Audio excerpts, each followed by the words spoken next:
La CGD demande, c'est que seules les activités réellement essentielles, vitales, continuent à fonctionner avec bien sûr la protection des salariés, mais pour tout ce qui n'est pas indispensable, puisque la consigne c'est qu'il faut rester chez soi pour protéger au maximum, il faut que les entreprises y contribuent également et c'est pas forcément le cas partout, avec des mesures de protection qui ne sont pas assurées, y compris parfois dans des services essentiels, dans la santé, le social ou le médico-social.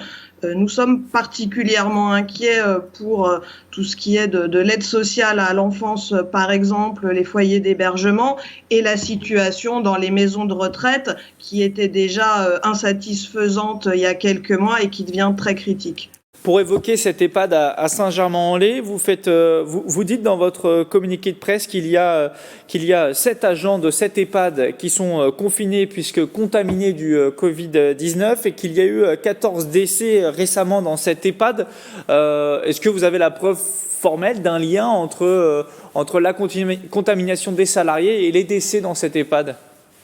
C'est une situation qu'on a apprise seulement hier et c'est évidemment beaucoup plus compliqué de communiquer, surtout dans des services comme ça où ils sont déjà en sous-effectif.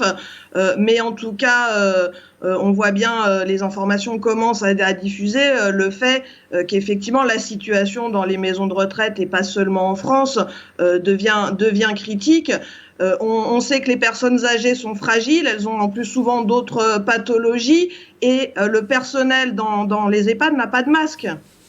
Donc pour vous, il faut plus de matériel pour protéger les salariés et du coup les résidents par conséquent.